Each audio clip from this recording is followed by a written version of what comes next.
Hai football lover, jumpa lagi di channel Veryplay yang akan memberikan informasi mengenai berita sepak bola yang menarik dan sayang untuk dilewatkan. Kali ini kita akan bahas berita duet dengan Lukaku. Inilah formasi lengkap Haaland ke Chelsea. Baru-baru ini Thomas Tuchel secara terbuka mengatakan kalau diskusi soal Erling Braut Haaland sempat terjadi di balik layar Chelsea. Sayangnya harga yang dipatok Borussia Dortmund terlalu mahal. Sudah bukan rahasia lagi kalau Chelsea mencari penyerang baru di bursa transfer musim panas kemarin. Beberapa isu sempat mengaitkan mereka dengan Haaland, namun cuma Romelu Lukaku yang terrealisasi. Ambisi The Blues untuk memiliki pria asal Norwegia tersebut sepertinya belum pupus. Pada tahun 2022 mendatang, Haaland bisa direkrut dengan harga yang lebih murah, karena ada klausul rilis sebesar 75 juta euro. Lantas, bagaimana jadinya starting 11 Chelsea kalau memiliki Haaland dan Lukaku di lini depan? Dengan mengusung formasi 3-5-2 berikut bentuknya. Edward Mendy.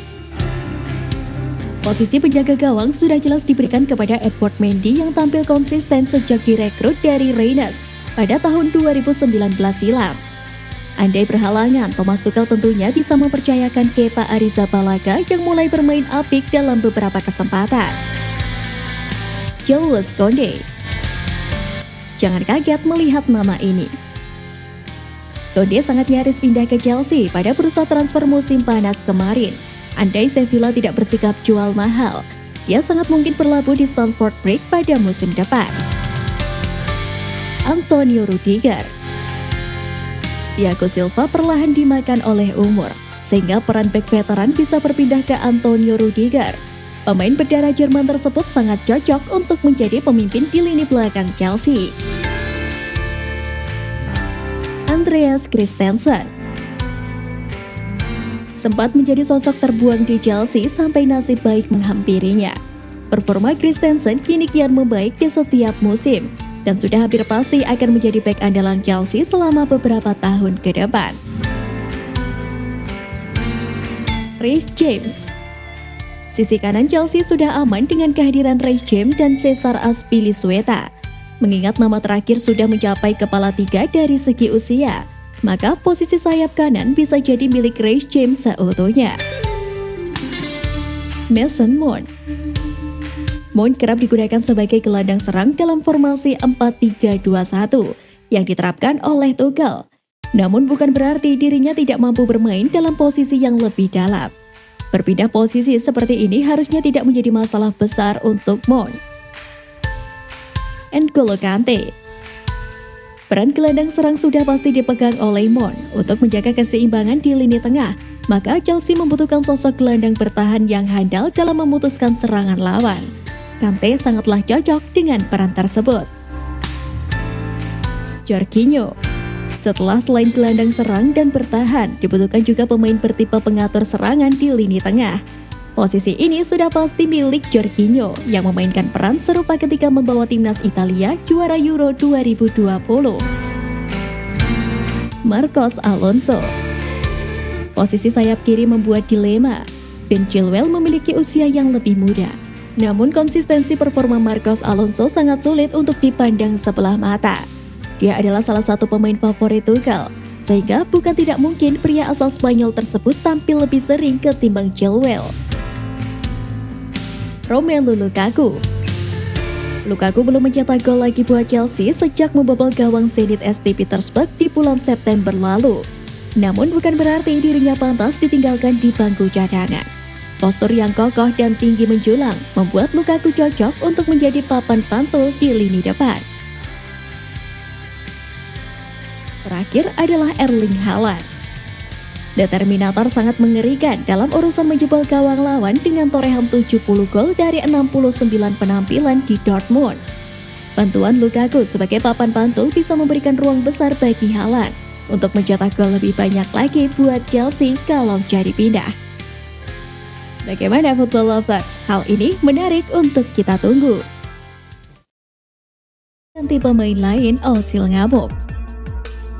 Bintang Fenerbahce Mesut Ozil lagi-lagi menunjukkan kekesalannya di lapangan. Kali ini ekspresi tersebut terlihat pada laga Liga Eropa melawan Royal Antwerp pada Kamis 21 Oktober waktu setempat. Januari lalu, Ozil resmi bergabung dengan Fenerbahce usai sebelumnya sepakat memutus kontraknya bersama Arsenal, yang sedianya berakhir pada musim panas kemarin. Akhir karir Ozil bersama Arsenal berjalan tidak terlalu menyenangkan. Pasalnya pada paruh pertama musim lalu, dia tidak masuk skuad The Gunners untuk ajang Premier League dan Liga Eropa. Dalam laga ini, Ozil dimainkan oleh pelatih Vitor Pereira sejak menit pertama. Namun, pemain berkebangsaan Jerman itu sudah ditarik keluar ketika laga memasuki menit ke-66. Saat itu, skor menunjukkan kedua tim bermain sama-sama kuat, yakni 2-2. Fenerbahce pada akhirnya gagal menambah gol dan harus puas mendapat 1 poin dari pertandingan ini. Ozil memang bisa dibilang tampil di bawah standar pada laga ini. Playmaker 33 tahun itu tidak mampu mencatatkan tembakan sama sekali. Bahkan untuk sekedar memberi umpan kunci, Ozil pun tidak melakukannya. Pereira pun menarik keluar Ozil untuk digantikan Pelkas. Keputusan ini rupanya membuat ex-pemain Arsenal itu geram yang dia tunjukkan lewat ekspresi di pinggir lapangan. Seperti dilansir dari Goal International, Ozil juga kedapatan menendang botol minum ketika keluar dari area permainan, sebelum kemudian melempar jersinya. Terkait hal tersebut, Vitor Pereira enggan memberikan komentar. Dia hanya membahas tentang performa Ozil sepanjang laga. Kami membutuhkan tenaga segar. Mesut bermain bagus hari ini. Dia melakukan tugasnya dengan baik, tapi kami kesulitan menjaga penguasaan bola, ujar Pereira. Yang pasti saya tidak tahu apa yang akan terjadi jika tidak menggantinya, imbuh pelatih 35 tahun itu. Ekspresi kekesalan ini bukan kali pertama ditunjukkan Ozil di Fenerbahce. Beberapa waktu lalu Fenerbahce menjamu Kasim Pasha di Olger Stadium. Dalam laga ini, Pereira memutuskan untuk mencadangkan Ozil. Bahkan, playmaker asal Jerman itu tidak mendapat kesempatan bermain sama sekali. Terlepas dari adanya 5 kali kesempatan pergantian pemain. Padahal banyak pihak yang memprediksi bahwa Ozil setidaknya akan dimainkan sebagai pemain pengganti setelah absen dalam laga melawan Olympiakos tengah pekan kemarin karena sakit flu. Kekesalan Ozil juga memuncak mungkin karena dia menghabiskan sebagian besar babak kedua untuk melakukan pemanasan di pinggir lapangan. Namun 40 menit berlalu dan dia tidak kunjung dimasukkan. Dilansir dari Goal International, Ozil pun menunjukkan kekesalannya terhadap Pereira seusai laga dengan melempari rompi pemain cadangan yang sebelumnya ia kenakan ke arah sang pelatih. Tidak cuma itu, Ozil terlihat menunjukkan raut wajah kesalnya ketika berjalan masuk ke lorong stadium menuju ruang ganti ketika pertandingan berakhir.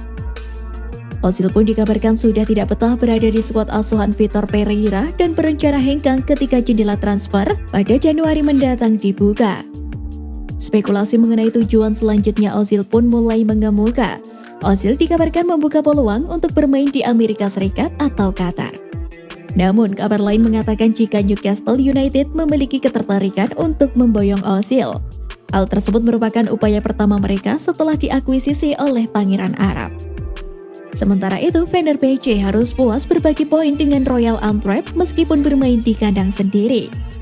Brace alias 2 gol yang dicetak Enner Valencia untuk Fenerbahce mampu dibalas tim tamu lewat Mbwana Samatta dan Peter Kerskan. Meskipun ada kejadian ini, Mesut Ozil tentu tetap berharap kembali dipilih sebagai starter dalam laga Fenerbahce selanjutnya.